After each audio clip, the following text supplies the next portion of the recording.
하나님 감사합니다. 우리 한 분 한 분 많이 또 하루를 보내며 피곤하고 지쳐 있지만 말씀을 사모하는 자리로 우리를 불러주시니 감사합니다. 하나님의 네, 말씀을 함께 나눌 때에 우리 가운데 깨닫는 마음을 허락하여 주시고 또 듣는 귀를 열어 주셔서 하나님의 음성을 듣고 우리가 믿음으로 반응하는 귀한 시간 될 수 있도록 또 이 속에서 아름다운 열매가 맺혀지는 우리의 삶과 우리의 가정과 우리 교회 될 수 있도록 축복하여 주시옵소서.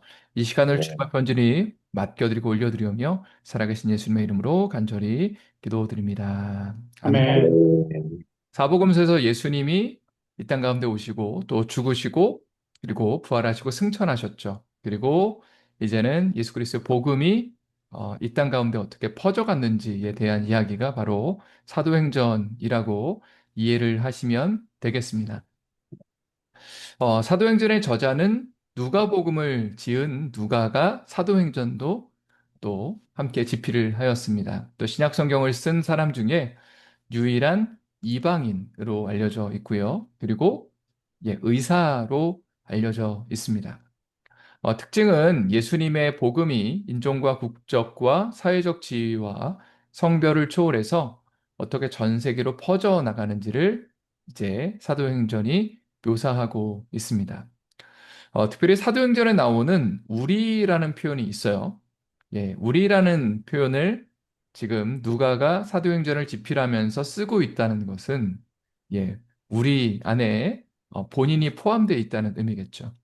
특별히 사도 바울이 2차 전도 여행을 할 때에 이 우리라는 표현이 처음 등장하는 걸 보면 지금 사도행전을 집필한 누가가 지금 사도 바울과 함께 동행하고 있다는 것을 알 수 있습니다. 그래서 자세한 어떤 바울의 행적들을 그래서 기록할 수가 있었고, 그리고 복음이 예루살렘으로부터 어떻게 전 세계에 퍼져갔는지를 지금 누가가 세세하게 기록할 수 있었다라고 이해하시면 되겠습니다. 그래서 우리라는 표현이 사도행전 16장 10절에도 나왔고요. 여러 군데 등장하는데 대표적으로 제가 두 군데만 적었습니다. 또 사도행전 28장에도 우리가 로마에 들어갔다. 이 표현이 등장하는 것을 염두에 두시고 나중에 한번 성경을 찾으셔서 우리라는 표현이 등장하면 지금 이 책을 쓰고 있는 서신을 쓰고 있는 지금 누가가 지금 바울과 함께 동행하고 있다라는 것을 확인하시면 되겠습니다. 여기 보면 신약 시대의 지도라고 되어 있는데요. 가능하시다면 한번 지도의 중요한 도시들을 표시를 한번 해보도록 하겠습니다. 일단 예루살렘 어디 있는지 한번 찾아보실래요? 예루살렘은 오른쪽 밑에 있죠. 여기 있죠. 예루살렘. 동그라미 한번 쳐놓으시면 좋을 것 같아요. 프린트 하신 분들은. 그리고 예루살렘 위에 다메섹이라는 곳이죠. 다메섹. 다메섹. 여기 가는 길에 사도 바울이 예수님을 만났습니다. 그리고 또 그 위로 쭉 가면 아주 익숙한 이름이 있죠. 안디옥이라는 이름이 있습니다. 안디옥. 안디옥도 한번 동그라미 쳐보시고요. 안디옥 옆에 다소라는 지역이 있습니다. 다소. 다소는 사도 바울의 고향입니다. 사도 바울이 태어나고 자란 곳으로 알려져 있죠. 그리고 왼쪽으로 쭉 가시면 자, 여기에 아시아라는 지역과 갈라디아라는 지역이 있습니다. 이것은 이제 오늘날에도 저희가 펜실베니아 주 안에 필라델피아도 있고, 뭐 블루벨도 있고, 또 제가 살고 있는 컬리지빌도 있고 이런 도시들이 있잖아요. 그러니까 아시아나 갈라디아라는 것은 큰 지역을 의미하는 겁니다. 그 지역 안에 도시들이 있는 거예요. 뭐 드로아, 버가모, 에베소, 밀레도 같은 이런 도시들이 있는 개념입니다. 그래서 성경에서 아시아 혹은 소아시아라는 표현이 등장하는 거 보면 이거는 오늘날의 아시아 지역을 얘기하는 것이 아니라 터키의 서쪽 지역 전체를 의미하는 것 개념이고요. 갈라디아는 지금 터키의 중간 정도 지역을 전체를 지금 의미하는 거겠죠. 그리고 나중에 갈라디아서라는 서신이 이 지역에 있는 교회들을 대상으로 쓰여졌다는 것을 이해하시면 되겠습니다. 그리고 에베소라는 지역도 굉장히 중요합니다. 에베소도 한번 동그라미 쳐놓으세요. 에베소. 자, 그리고 에베소 위에 드로아라는 곳도 한번 동그라미 쳐놓으시면 좋을 것 같습니다. 예, 그리고 왼쪽으로 쭉 가시면, 예, 왼쪽에 오늘날의 그리스 지역이군요. 그리스. 그리스에서 중요한 도시가 몇 개 있는데, 빌립보라는 도시 많이 들어보셨죠? 이따가도 등장합니다. 그리고 데살로니가라는 도시도 한번 동그라미를 쳐놓으세요. 예. 그래서 위엇 지역을 대표적으로 마게도니아 지역이라고 부릅니다. 예, 큰 지역을 의미하는 거예요. 마게도니아 지역에 도시들이 있는데 대표적인 도시가 데살로니가, 빌립보. 그리고 밑에 지역은 아가야 지역입니다. 아가야 지방. 아가야 지방의 대표적인 도시가 또 고린도, 여기 밑에. 그리고 아덴, 아테네. 예, 올림픽 한 대 있죠. 아테네. 예, 그렇게 동그라미를 쳐 놓으시면 얼추 중요한 신약 성경의 중요한 도시들은 이제 좀 모두 다 파악을 하실 수 있을 것 같습니다. 그리고 맨 왼쪽에 로마라는 것도 한번 동그라미 쳐 놓으시면 좋을 것 같아요. 로마. 로마 제국의 수도였다고 그렇게 기억하시면 되겠습니다. 사도행전의 주제 및 구조, 예수님이 말씀하신 대로 복음이 예루살렘과 온 유대와 사마리아와 땅끝까지 어떻게 퍼져 나갔는지를 기록하는 책이 바로 사도행전입니다. 성경 있으신 분들은요, 가능하시면 사도행전 1장 8절 말씀을 한번 성경책을 피시고 이제 한번 별표를 쳐놓으시면 좋을 것 같아요.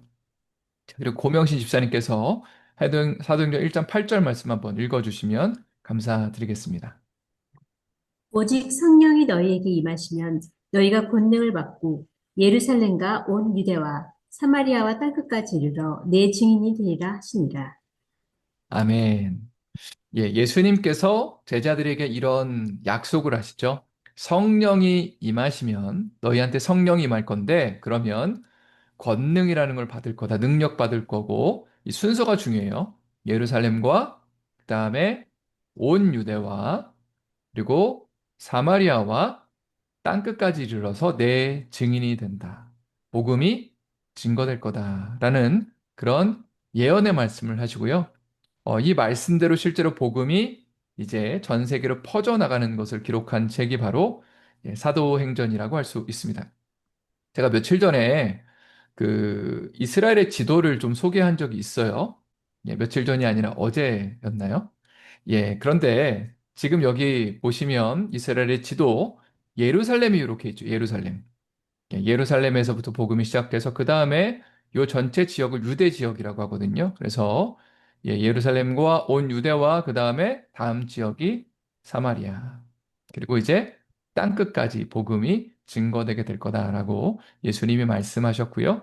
이것이 실제로 퍼져나가는 과정을 보여주고 기록하는 것이 바로 사도행전이라고 할 수 있습니다. 그래서 사도행전은 3등분을 할 수 있습니다. 1장부터 28장까지로 구성되어 있는데 3등분 할 수 있어요. 첫 번째는 1장부터 7장입니다. 교회가 형성되고 그리고 유대인들 중심으로 예루살렘을 중심으로 해서 복음이 퍼져 나가는 과정을 그리고 있습니다. 특별히 당시에 예수님의 제자들은 모두 다 유대인이었잖아요. 그러니까 유대인들 중심으로 예루살렘에서 복음이 증거되다가 이제는 교회가 사마리아와 이방으로 확장됩니다. 그게 8장부터 12장까지고요. 그리고 이제는 전 세계로 이방인에게까지 본격적으로 퍼지는 것이 사도행전 13장부터 28장까지의 내용입니다. 자, 그런데 이것을 연대로 이야기를 한다면 약 1장부터 7장까지는 AD 30년에서 36년까지 그리고 8장부터 12장까지는 AD 37년에서 46년까지 그리고 13장부터는 47년부터 66년까지의 기간을 다루고 있다고 보시면 되겠습니다. 근데 이런 질문을 할 수 있어요.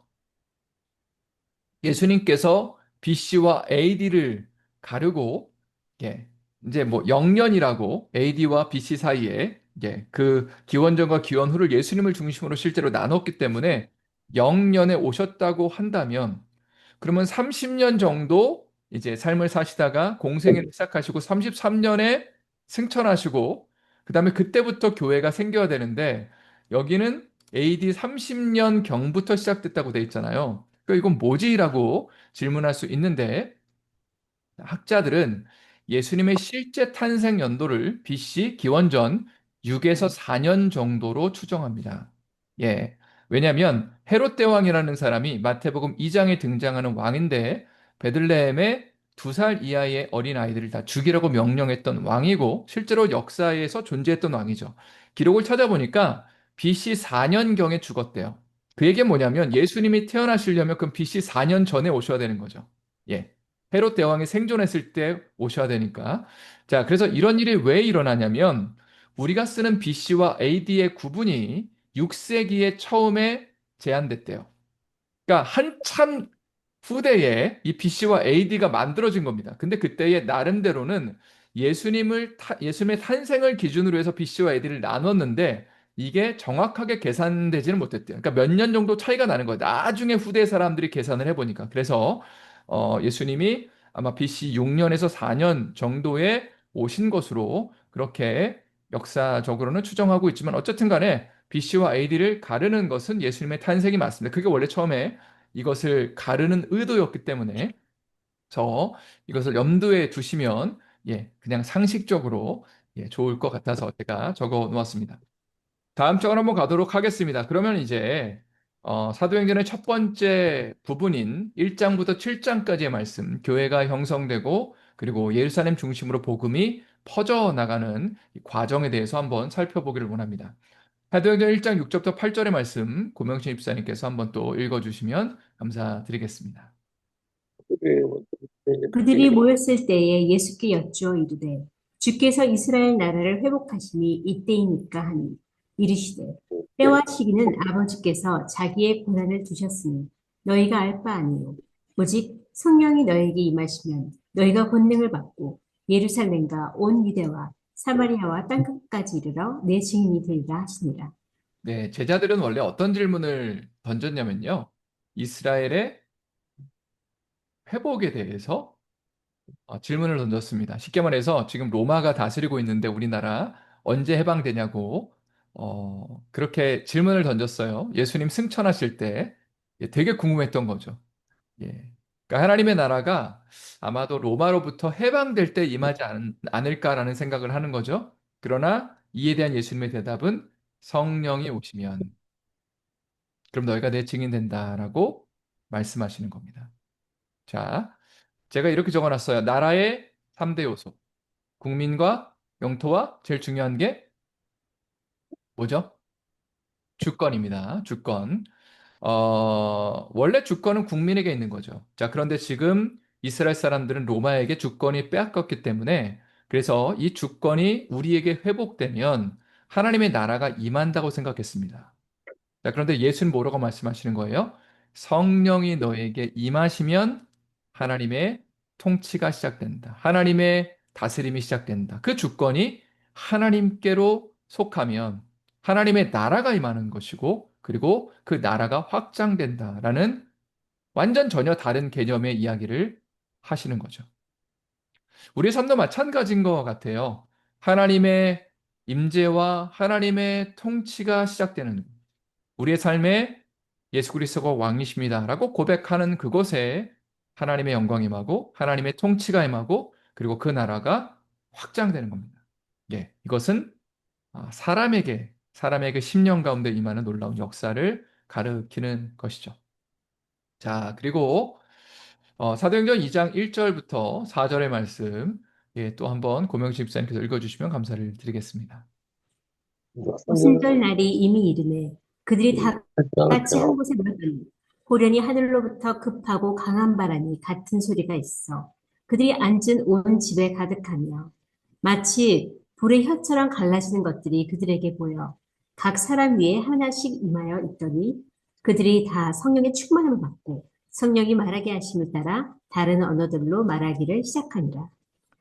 네, 감사합니다. 여기 보니까 진짜로 성령이 임하셨을 때에 사람들이 이제 성령이 임하셨을 때 가장 대표적으로 나타났던 것이 방언을 말했다는 것입니다. 방언. 자, 그런데 이 방언의 의미는 이제 제가 조금 이따가 설명을 드리고요. 오순절 성령 강림은 예수님이 승천하신 후에 며칠 만의 사건일까 질문을 던졌는데 정답은 10일 만의 사건입니다. 이거 알고 계셨는지 모르겠어요. 참고로 오순절은 유월절 후에 50일이 지나면 오순절이 되는 거예요. 예, 유월절 이후에 50일 지나면 오순절. 자, 그런데 그러면 6월절에 예수님 돌아가셨잖아요. 그리고 부활하시고 승천하시기 전까지 40일의 시간을 보내셨거든요. 제자들과 함께. 그러면 50일 동안의 40일 제자들과 함께 있었으니까 승천하시고 난 다음에 제자들이 지금 10일 동안 모여서 기도하고 난 다음에 그리고 오순절 다락방에서 성령을 받게 되는 것입니다. 그래서 10일 정도 이들이 기도했다는 것으로 보시면 되겠습니다. 특별히 성령이 임하셨을 때에 방언을 하게 되었는데 이 방언을 한 것에 아주 특별한 의미가 있습니다. 당시에 오순절 기간이었기 때문에 각기 각 처소에서 외국에서 왔던 수많은 사람들이 있었고요. 특별히 외국말을 하는 유대인들이었을 겁니다. 외국말을 하는 알고 있는 그 유대인들이 뭐라고 말하냐면 이렇게 얘기하죠. 자, 우리는 바데인과 메데인과 엘람인과 또 메소포타미아, 유대와 갑바드가 본도와 아시아, 블루기아, 밤빌리와 애굽 및 구레네에 가까운 리비아 여러 지방에 사는 사람들과 로마로부터 온 나그네, 그 유대인과 유대에게 들어온 사람들과 그레데인과 아라비아인들이라. 쉽게 말하면 여기저기 각처에서 우리가 지금 하나님을 경외하는 사람으로서 지금 예루살렘에 왔는데 지금 방언하는 소리를 듣고 우리가 다 우리의 각 언어로 하나님의 큰 일을 말함을 듣는도다 하며 놀라고 당황하여 서로 이르되 이 어찌 된 일이냐. 그러니까 당시에 사람들이 했던 특별히 제자들이 했던 방언이라는 것은 아마 외국어의 형태였던 것 같아요. 네. 하나님 놀라운 역사를 막 일으키시니까 막 외국어를 막 말하는 거예요. 그러니까 이야기를 듣고 제자들이 이제 방언하는 거를 듣고 유대인들이 깜짝 놀라는 거죠. 이게 도대체 어찌 된 일이냐 하면서 성령이 임하시니까 쉽게 말해서 언어가 바벨탑 사건을 통해서 언어가 분열되잖아요. 네. 하나님처럼 되기를 원하고 하나님의 그 권위를 권능을 넘어서길 원했던 그 바벨탑 사건에서 하나님께서 언어를 흩으시는데 성령이 임하시니까 어떻게 돼요? 그 언어가 성령 안에서 통합되는 것을 보게 됩니다. 그러니까 어, 인류의 이제 모든 사람들은 어떤 돈과 권력과 어떤 뭐 인터넷과 여러 가지 것들을 통해서 언어를 통합시키려고 하잖아요. 그죠? 누군가가 신이 되려고 그러고 누군가가 탑에 오르기를 원하고 그걸 중심으로 해서 어쨌든 하나 되기를 원하는 뭐 그런 세상에 살고 있잖아요. 예, 그런데 성령이 임하시면 사실 성경적으로는 하나가 되는 것이죠. 예, 성령이 임하시면 우리의 마음이 정말 온전히 하나가 되고 연합이 되고 그래서 이것을 상징적으로 보여주신 사건이 언어가 통하게 되었다라는 그 모습을 보여주셨다는 것입니다. 자, 성령이 마셨을 때에 베드로가 설교를 하게 됩니다. 베드로가 설교를 하게 돼요. 예수님의 수제자였던 베드로가 지금 우리 가운데 어떤 일이 일어났는지를 지금 유대인들에게 놀라고 있는 유대인들에게 설교를 하고 있는 것입니다. 자, 뭐라고 말하냐면 베드로가 이르되 너희가 회개하여 각각 예수 그리스도의 이름으로 세례를 받고 죄 사함을 받으라. 그러면 성령의 선물을 받으리니 그 말을 받은 사람들은 세례를 받음에 이날의 신도의 수가 몇 명이나 더했어요? 3천 명이나 더하였다. 놀라운 부흥의 역사가 일어나게 됩니다. 이것은 사람이 하는 게 아니죠.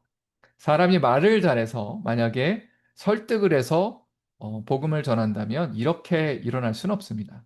정말 성령 하나님이 임하시는 거죠. 예수 그리스도를 믿는 왕으로 고백하는 제자들에게 성령께서 임하시고 그 성령의 임재와 강력한 역사하심 속에서 유대인들이 예수님을 믿게 되는 것이죠. 제가 질문을 이렇게 적어놨습니다. 회개하고 예수님의 이름으로 세례를 받는다는 것은 무슨 의미인가?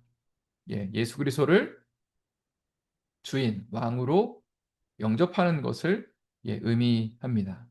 그리고 예수 그리스도의 통치 가운데 거하는 것을 의미합니다. 그게 바로 당시의 세례의 의미였죠.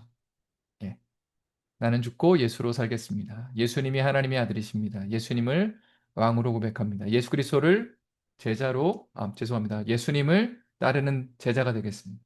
네. 예. 이런 것들이 당시에 예수님을 믿고 세례를 받는 것의 의미였습니다. 예, 그래서 예수님을 따르는 사람이 된다. 예수님을 왕으로 모신 사람이 된다는 것이 당시의 세례의 의미였고요. 그리고 이것을 결단했던 사람이 한날에 3천이나 되었다.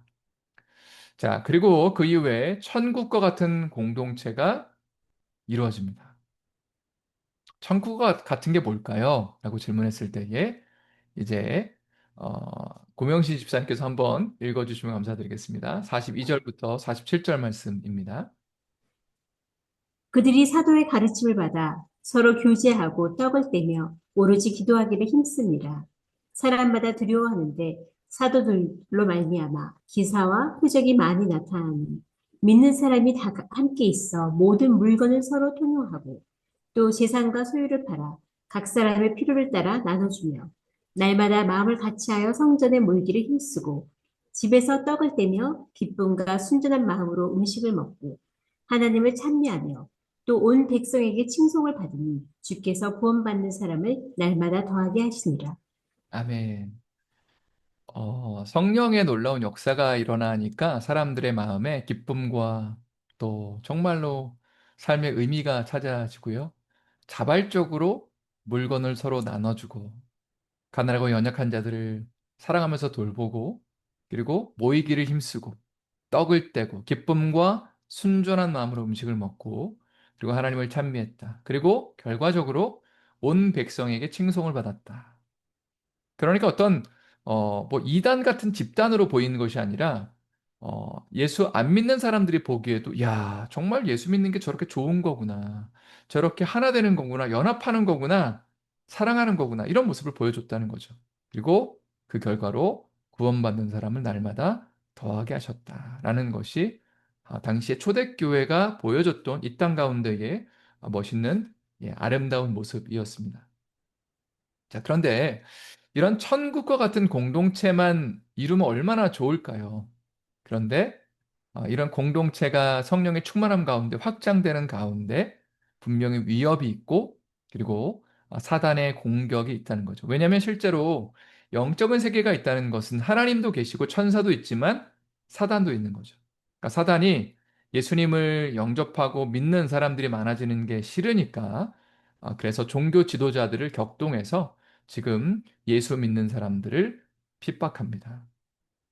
근데 예수 믿는다고 무조건 일이 잘 풀리고 성공하는 것이 그래서 성경적이라고 말할 수는 없어요. 그러나 당시의 제자들은 그럼에도 불구하고 또 기도하고 하나님의 은혜를 구하고 하나님의 역사를 구하고 그 문제들, 어려움들을 넘어섭니다. 그리고 그 속에서 또 하나님의 일하심과 부흥을 경험하는 것이 바로 사도행전의 역사라고 할 수 있습니다. 그래서 핍박이 일어났을 때 또 한 번 말씀을 들은 사람 중에 믿는 자가 많으니 남자의 수가 약 5천이나 되었더라.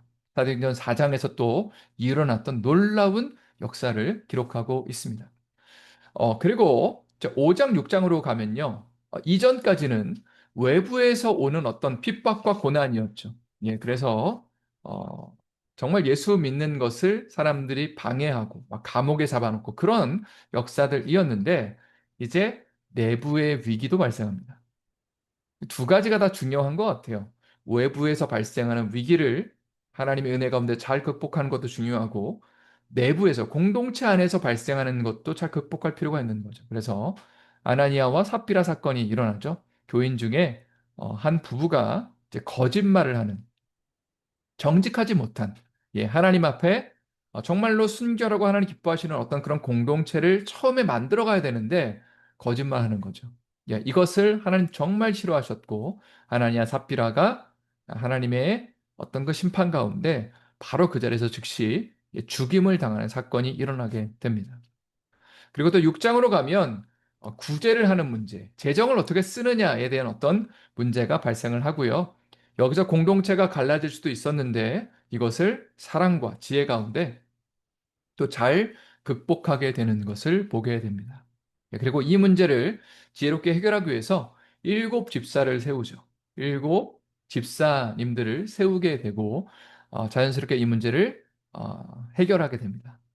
그리고 그 일곱 집사를 세운 가운데 한 사람이 바로 스데반이라는 집사님이었고요. 스데반이 성령의 충만함 가운데 설교하고 그리고 유대인들에게 순교를 당하게 됩니다. 순교라는 것은 예수 전하다가 죽는 거죠. 그리고 이 일이 계기가 되어서 본격적인 핍박이, 대대적인 핍박이 시작됩니다. 그 이전까지는 이제 예수님 전하는 사람들만, 사도 몇 명만 잡아넣고 위협을 하는, 가하는 수준이었는데, 스데반이 죽고 나니까 이제는 일반 평신도들도 예수 믿지 못하도록 핍박하고, 그리고 감옥에 집어넣는 어떤 그런 일들이 발생하면서, 예루살렘에 거주하고 있었던 그 예루살렘 교회의 성도들, 이 사람들이 이제 사방으로 도망가게 됩니다. 그러면서 참 신기한 게 뭐냐면 교회가 이제 사방으로 퍼지면서 복음이 확장되는 계기가 됩니다. 그게 이제 두 번째 스테이지예요. 사도행전 8장부터 12장까지입니다. 교회의 과도기라고 돼 있고요. 예루살렘에서 이제는 유대와 사마리아로 퍼져나가는 과정. 그리고 이방인 선교가 허락되는 시기가 사도행전 8장부터 12장까지 기록되어 있습니다. 시간 관계상 말씀을 다 읽지는 못할 것 같아요. 자, 그런데 사도행전 8장 2절에 보니까 경건한 사람들이 스데반을 장사하고 크게 울었다. 통곡하는 거죠. 처음으로 순교자가 나왔거든요. 예수님 전하면서. 얼마나 비통하겠어요. 자, 그러면서 사울이라는 사람, 알고 계시죠? 바울이 됩니다. 나중에 교회를 잔멸할세 각 집에 들어가 남녀를 끌어다가 옥에 넘기니라. 자, 그런데 4절이 중요하죠. 흩어진 사람들이 두루다니며 복음의 말씀을 전했다. 그리고 어디까지 가요? 5절에 보니까 사마리아까지 가게 됩니다. 그러니까 복음이 예루살렘 중심으로만 있다가 어찌 보면 우리끼리 너무 행복하고 좋다라고 생각하면서 복음을 다른 지역으로 이제 전할 생각을 못 했는데 하나님이 핍박을 허락하여 주셔서 그것이 정말로 힘들고 어려운 경험이지만 오히려 교회가 외부로 확장되게 되는 복음이 증거되는 역사를 만들어 냈다는 겁니다. 그러니까 하나님의 역사에는 항상 양 측면이 있는 것 같아요. 사단의 공격에도 양 측면이 있는 것 같습니다. 사단은 우리를 죽이려고 하고 복음이 증거되지 못하도록 만들지만 그러나 그 결과적으로 어떤 사람들은 마음이 무너지고 그리고 좌절하고 절망하면서 끝이라고 생각하지만 그러나 하나님의 사람들은 그 속에서 하나님의 역사를 이뤄내고 믿음의 도약들을 만들어내는 것을 보게 됩니다. 자, 아주 중요한 사건이 사도행전 9장에 발생하게 되는데 바로 사울의 회심 사건입니다. 고명 집사님께서 한번 또 읽어주시면 감사드리겠습니다. 사울이 주의 제자들에 대하여 여전히 위협과 살기가 등등하여 대제사장에게 가서 담메색 여러 회당에 가져갈 공문을 청하니 이는 만일 그 도를 따르는 사람을 만나면 남녀를 막론하고 되박하여 예루살렘으로 잡아오려 함이라. 사울이 길을 가다가 담메색에 가까이 이르더니 후련히 하늘로부터 빛이 그를 둘러 비추는지라 땅에 엎드러져 들으매 소리가 있어 이르시되 사울아 사울아 내가 어찌하여 나를 박해하느냐 하시거늘 대답하되 주여 누구시니까 이르시되 나는 내가 박해하는 예수라. 사울이 이제 예수님을 만나게 되는 아주 정말 놀라운 사건이 기록되어 있습니다. 지도를 한번 보시면 예루살렘이 맨 밑에 있고요. 여기서부터 다메섹까지, 시리아의 수도인 다메섹까지 직선거리로는 213km 되는데 예수 믿는 사람들을 잡아 넣으려고 가는 길에 사울이 예수님을 만나게 되죠. 예수님이 자기를 이렇게 소개하세요. 나는 네가 핍박하는 예수다. 자, 그리고 시내로 들어가서 기다리면 너에게 무엇을 해야 될지를 잃을 사람이 있다라고 말씀을 듣습니다. 사울이 그리고 이제 눈이 멀어요. 그리고 다메섹 시내로 들어가서 3일을 식음을 전폐하면서 기다립니다. 자, 그런데 되게 재밌는 게 뭐냐면 사울이 어쨌든 하나님의 음성, 예수님의 음성을 분명히 들은 거는 맞는데 그 당시로서는 의심할 수 있잖아. 내가 들은 거 이거 제대로 들은 거 맞나? 예수라는 사람이 나한테 이렇게 얘기를 음성을 들려줬는데 이거 제대로 들은 거 맞나라는 의심의 질문을 던질 수가 있습니다. 그런데 재밌는 게 뭐냐면 3일 있다가 지금 사울한테 일어난 일을 아무도 몰라요. 예. 그런데 갑자기 3일 있다가 아나니아라는 사람이 등장합니다. 똑똑똑똑 하면서. 아나니아가 예수님의 제자였거든요. 예수님이 아나니아에게 직접 환상으로 말씀하세요. 너 집가라는 거리에 가서 사울이라는 사람을 찾아가라. 아나니아가 그때 말하죠. 아니, 예수님, 사울이라는 사람은 우리를 핍박하러, 우리를 죽이러 온 사람인데요. 했을 때 예수님이 아니라고. 이제는 그가 나를 증거하는 나의 도구가 될 거라고. 그리고 아나니아가 예수님의 음성을 듣고 순종함으로 실제로 사울을 만나고 사울이 얼마나 놀랐겠어요. 예. 자기가 생전 보지도 못한 사람, 그리고 자기에게 일어난 일을 아무도 모르는데 아나니아라는 사람이 딱 찾아와서 예수님 나에게 말씀하셨다고. 당신 만나라고. 그러면서 예수 그리스도의 그 이름으로 사울에게 세례를 주게 되고요. 그리고 어쨌든 그의 눈이 이제 비늘이 벗겨지면서 그러면서 눈이 뜨게 됩니다. 그러니까 예수님이 확실하게 정말 살아계시고 사울에게 나타나신 것이 사람을 통해서 확증이 된 거죠. 예, 사울에게만 직접 나타나신 것뿐만이 아니라 아나니아라는 사람을 통해서 예수님이 직접 나타나셨다는 것이 당시에 교회 공동체 가운데 확증이 된 거죠. 예, 그러면서 사울의 인생이 바뀌게 됩니다. 그러면서 이제 사울이 복음을 받아들이게 되고요. 또 한 가지 아주 중요한 사건이 등장하는데 백부장 고넬료가 회심하게 됩니다. 고넬료는 이방인이었고요. 예, 이방인과 당시에 유대인들은 교제하는 것이 유대인들에게 금지가 됐었습니다. 자, 이렇게 되어 있어요. 제가 밑에 참고로 이렇게 되어 있어요. 유대인 제자들은 땅끝까지 복음이 증거된다는 예수님의 말씀을 알았지만 36페이지 제일 밑입니다. 규율과 전통으로 인해 실행이 쉽지 않았습니다. 당시 유대인들은 이방인을 개 취급하였습니다. 절대로 함께하지 않았어요. 자, 그런데 성령의 강력한 인도하심 가운데 전 세계 복음이 전파가 시작됐고 특별히 베드로를 사용하셔서 강력한 사인 가운데 이방인 고넬료를 만나게 하셨고요. 원래 불법인데. 그리고 복음을 전했을 때 성령이 임하셔서 그래서 그때에 제자들이 이제는 이방인에게도 복음 전하는 것이 허락됐구나. 유대인들은 지금 엄청나게 오랜 시간 동안에 이방인들과 교제를 하지 않아 왔습니다. 그런데 이제는 하나님이 이것을 허락하셨고 복음을 전해도 되는구나 이들에게 라는 것을 허락받았다는 거죠. 그리고 그 와중에 또 어떤 일이 있었냐면 지금 세 가지 사건을 다루죠. 첫 번째는 사울이 예수님 만난 거. 두 번째는 이방인 고넬료에게 복음이 최초로 증거됐다는 거. 그래서 복음이 이방인들에게 이제 전해질 수도 있다는 그 확증을 예수님의 제자들이 하게 된 거. 세 번째는 안디옥이라는 지역에 복음이 증거됩니다.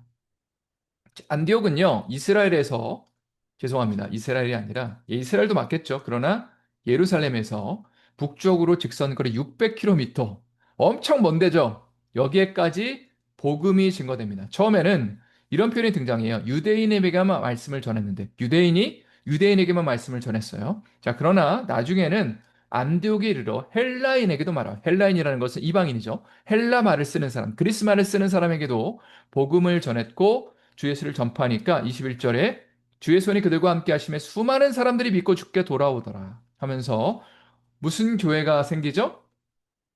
예, 안디옥 교회가 생깁니다.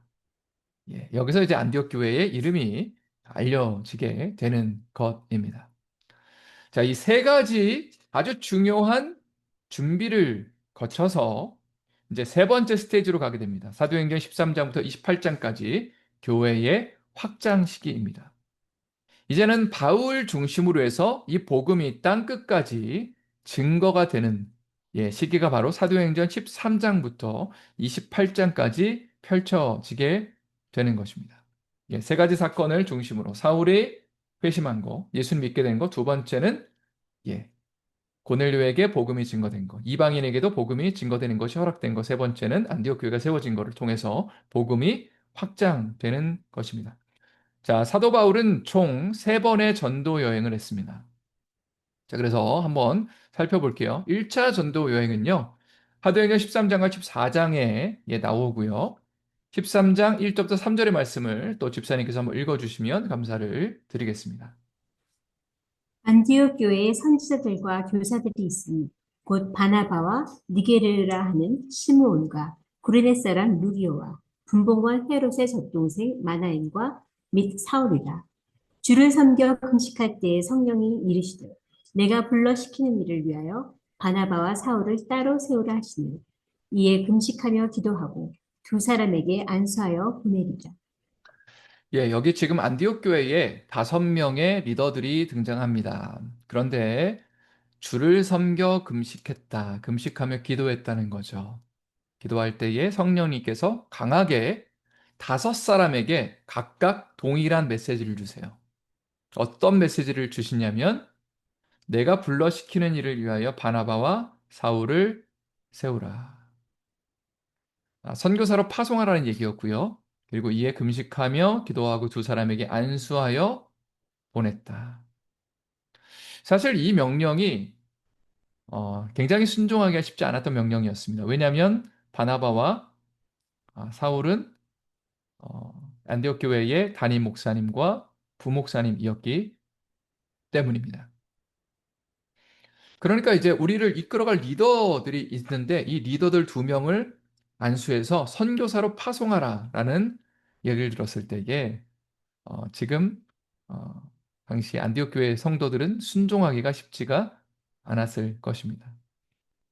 자, 그런데 제가 이렇게 질문을 드렸죠. 안디옥 교회 리더들이 5명의 금식하며 기도했던 이유가 무엇일까? 왜 금식하며 기도했을까요? 교회가 폭발적으로 성장하고 있었는데 5명이 합심해서 기도하면서 하나님 앞에 뜻을 구했던 거죠.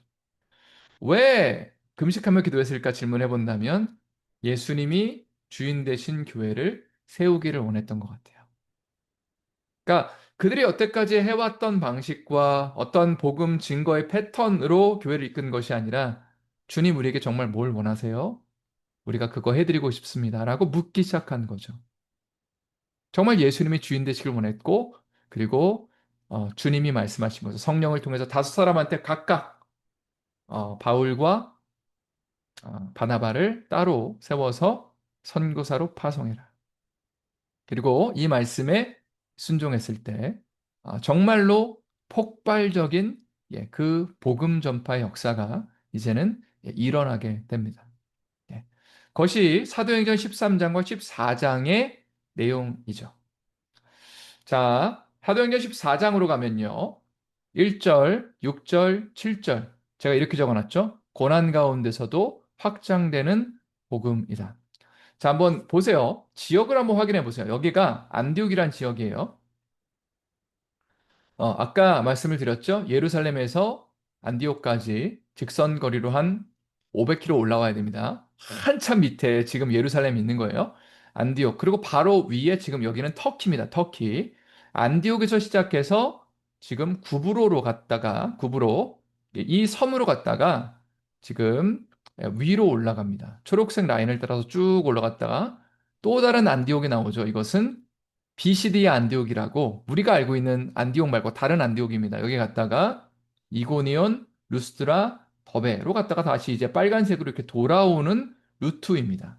이것이 1차 전도 여행의 루트예요.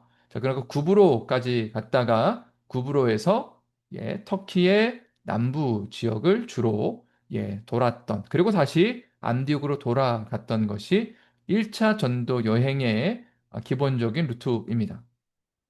자, 그런데 이방 땅에 정말로 수많은 사람들이 예수를 믿고 교회가 세워졌어요. 이것이 어떻게 가능했냐라고 질문을 던진다면 학자들은 이렇게 얘기합니다. 2가지를 얘기하는데 부활의 생생한 증인. 예수님이 진짜 살아나신 것을 본 사람들. 바나바, 그리고 바울은 예수님을 환상을 통해서 보는 거죠. 어쨌든 생생하게. 그리고 2번째는 성령의 강력한 역사. 이 2가지 때문에 예수님을 증거하는 곳마다 사람들이 막 이게 머리로 되는 게 아닌 것 같아요. 머리로 이해해서 복음을 믿는 것이 아니라 정말 그들의 마음과 영이 막 반응하면서 막 눈물을 흘리고 하나님 정말 살아계시는구나. 우리를 위해서 예수님 보내셨구나. 그런 역사가 일어나고 또 여기 보면 걷지 못하게 되어 걸어본 적이 없는 루스드라의 한 사람이 예수의 이름으로 명령하니까 걷게 되는 거죠. 그러니까 그런 이적들을 보니까 사람들이 진짜 예수님 살아계시는구나라는 고백 가운데 성령의 놀라운 역사하심 속에서 예수를 믿게 되고 교회들이 세워지게 되는 것입니다. 자, 그리고 이제 이 루트를 거쳐서 1차 전도 여행이 종료가 되고 안디옥으로 복귀하죠.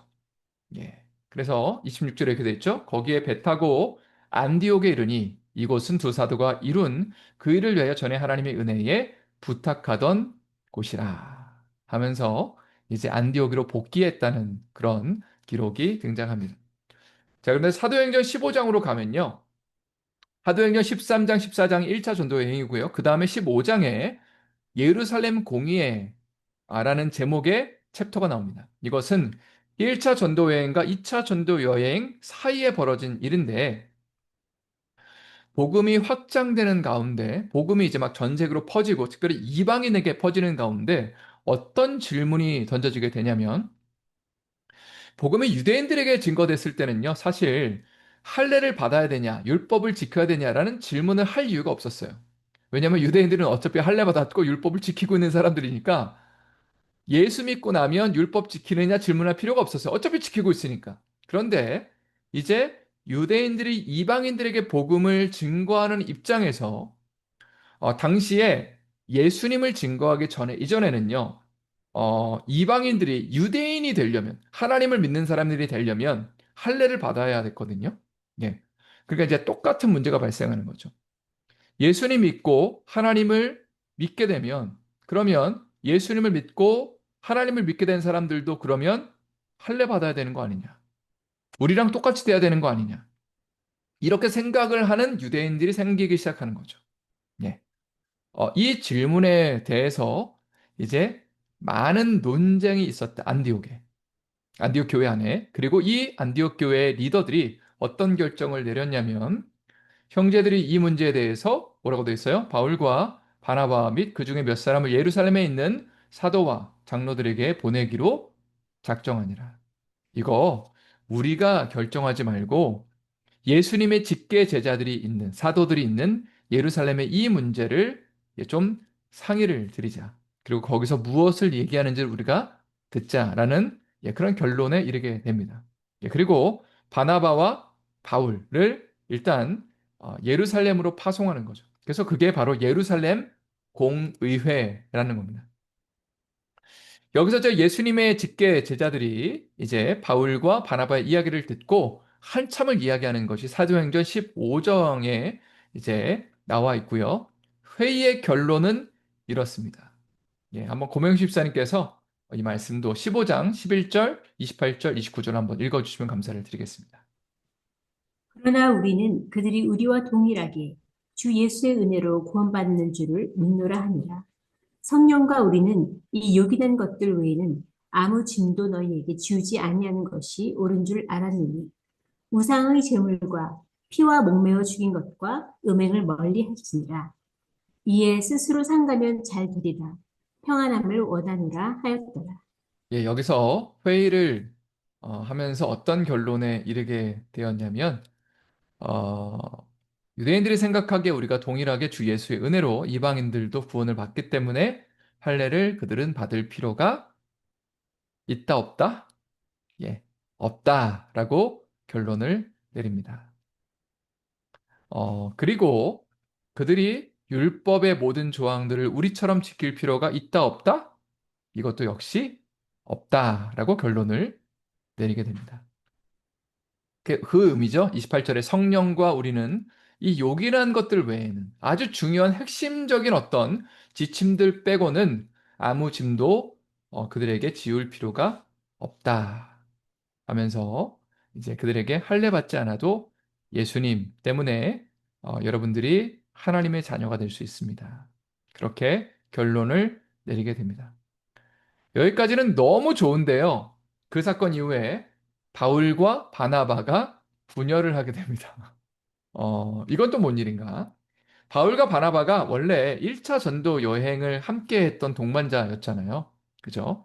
그리고 바나바가 안디옥 교회의 담임 목사님이었고 바울은 부목사님이었는데 근데 1차 전도 여행 때 둘러봤던 그 교회들을 한번 다녀오자 우리가. 그것까지 너무 좋은데 누구를 데리고 가느냐 이 얘기를 하다가 논쟁을 하기 시작한 거예요. 자, 37절에 바나바는 마가라는 요한도 데리고 가고자 하나. 마가복음의 저자입니다. 근데 1차 전도 여행 때 중간에 낙오했던 사람이에요. 마가라 하는 요한. 바나바는 사랑이 많았던 사람입니다. 예, 이해심이 많았기 때문에 기회를 한 번 더 주자. 2차 여행 때 같이 데리고 가자라고는 얘기고요. 그리고 바울은 절대 안 됩니다. 원칙을 고수합니다. 그리고 이 두 가지가 다 일리가 있는 말이겠죠. 예, 그래서 39절에 서로 심히 다투어, 그냥 다툰 게 아니라 심히 다퉜다. 그리고 아주 생 표현이 나오죠. 예, 피차 갈라섰다. 피차 갈라섰다. 그래서 각자의 길을 갑니다. 바나바는 마가를 데리고 배 타고 구브로로 가고 그리고 바울은 신라를 택한 후에 형제들에게 주의 은혜 부탁함을 받고 떠나 수리아와 길리기아로 다니며 교회들을 견고하게 하니라. 예. 그래서 사실 이제 2차 전도 여행은 바울이 갔던 그 길을 가리킵니다. 바나바도 구브로로 갔어요. 구브로로 가서 이제 복음 증거한 곳에 가서 교회를 둘러보긴 했습니다. 그러나 어쨌든 2차 전도 여행이라는 것은 바울이 갔던 그 루트를 가리킵니다. 자, 그래서 수리아와 길리기아로 갔다. 여기 지도에 보시면 수리아라는 게 시리아거든요. 시리아. 시리아 아시죠? 이스라엘 위에 있는 나라. 거기를 거쳐서 지금 길리기아라는 요 지역이 나오죠. 여기를 거쳐서 지금 이제 드로아까지 가는 것을 보게 됩니다. 그래서 의도치 않은 분열이었지만 하나님의 인도하심은 복음이 증거되는 것이었다. 또 이것을 선하게 아름답게 인도하셨다라고 보시면 되겠습니다. 그러면서 이제 2차 전도 여행이 시작되는 거예요. 바울이 신라를 데리고 이제 복음을 증거했던 1차 전도 여행에서 들렸던 교회들을 다시 방문하는 것으로 이제 2차 전도 여행이 시작됩니다. 제가 읽어 드릴게요. 사도행전 16장 1절부터 5절 순탄한 시작이라고 되어 있습니다. 바울이 더베와 루스드라에도 이름해. 이제 1차 전도 여행에서 방문했던 그런 도시들을 다시 가는 겁니다. 거기 디모데라 하는 제자가 있음에 그 어머니는 믿는 유대 여자요 아버지는 헬라인이라. 그러니까 디모데라는 사람을 이 루스드라라는 지역에서 만난 거예요. 처음에 복음의 씨앗을 뿌렸던 곳. 사도 바울이 돌 맞아서 죽을 뻔했던 곳. 거기에 가서 디모데라는 제자를 만나게 되고 평생의 동역자, 영적인 아들을 얻게 되는 것입니다. 그리고 여러 성을 다려갈 때에 이제 교회가 믿음이 더 굳건해지고 수가 날마다 늘어갔다. 교회들마다 이미 세워놓은 교회들을 방문하면서 너희가 할례 받지 않아도 된다. 율법 지키지 않아도 예수님 안에서 굳건하게 세워져라 라는 그 예루살렘 공의회의 그 결정들을 전달했을 때에 교회가 굳건하게 세워졌다 오히려. 정말 그 복음의 은혜와 능력이 충만하게 그 교회들마다 전해졌다라고 기록하고 있습니다. 자, 그런데 좋은 일만 있으면 좋은데 또 복음이 막히게 되죠. 사도행전 16장의 말씀 한번 또 고명식 집사님께서 6절부터 10절 말씀 읽어주시면 감사를 드리겠습니다. 다음 페이지로 넘어가시면 되겠습니다.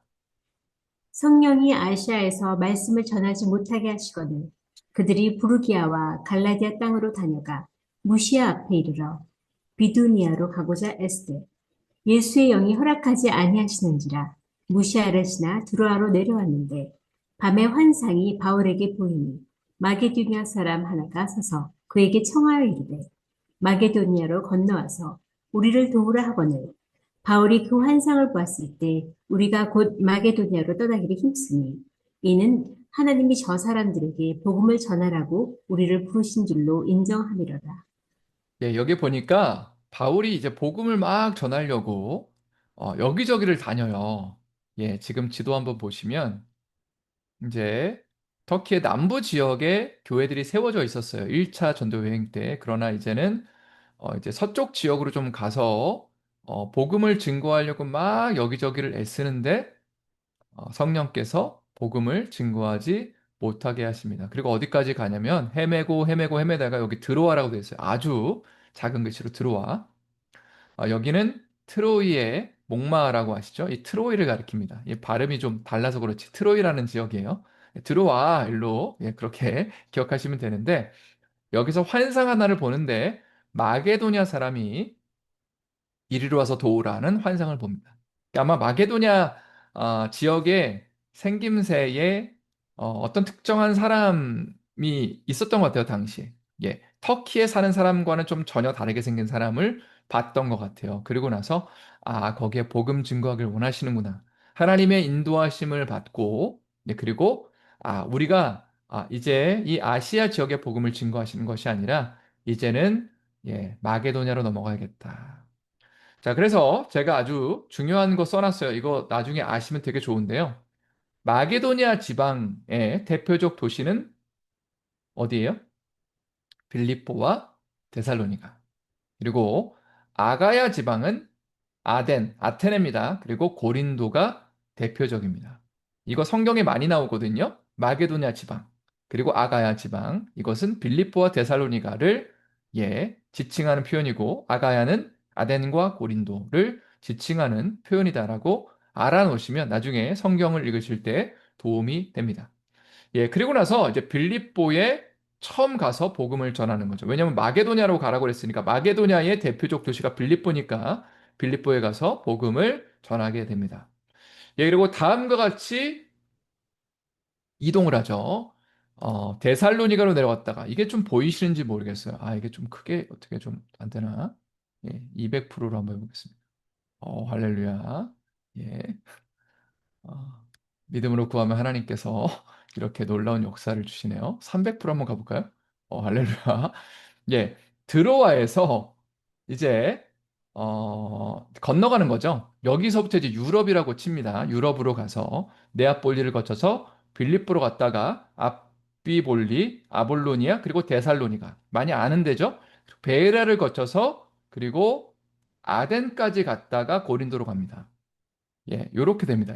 제가 아까 그 그렸던 이 루트가 이 루트입니다. 그래서 베레아까지 갔다가 아덴까지 갔다가 고린도에서 머물게 됩니다.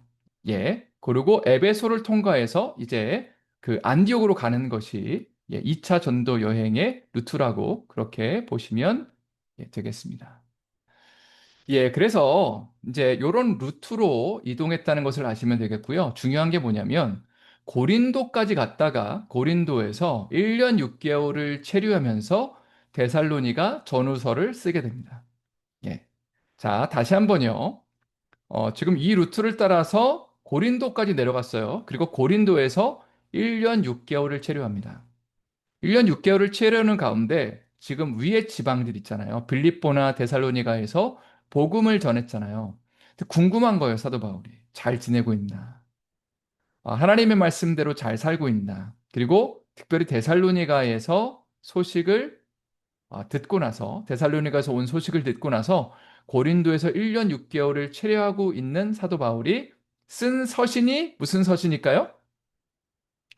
데살로니가 전서, 후서가 되는 겁니다. 그래서 이 개념을 기본적으로 좀 알고 계시면, 서신서들이 이 사도행전의 복음 증거가 전 세계로 퍼지고 교회가 세워지는 가운데, 서신서들이 이렇게 쓰여졌구나를 기본적으로 알고 계시면, 좋습니다. 그래서 이제 고린도에 머물렀다가 에베소에 이제 거쳤다가 안디옥으로 돌아가는 것이 2차 전도 여행이었고요. 3차 전도 여행은 자, 안디옥으로 갔다가 이제 18장 23절부터 바로 시작합니다. 얼마 있다가 바로 떠납니다. 2차 전도 여행 마치고 안디옥에 잠깐 머물렀다가 다시 교회들을 돌보러 갑니다. 갈라디아와 부르기아 땅을 차례로 다니며 모든 제자를 굳건하겠다. 이제 또 1차 전도 여행 때 세웠던 교회들을 중심으로 해서 이제 교회를 둘러보게 되고요. 중요한 게 뭐냐면 3차 전도 여행에서는 에베소라는 도시에 여기 보면 에베소까지 오죠. 에베소라는 도시에 약 3년 정도, 한 2년 반 정도라고 정확히는 얘기할 수 있지만 어쨌든 한 3년 정도를 에베소에서 머물게 됩니다.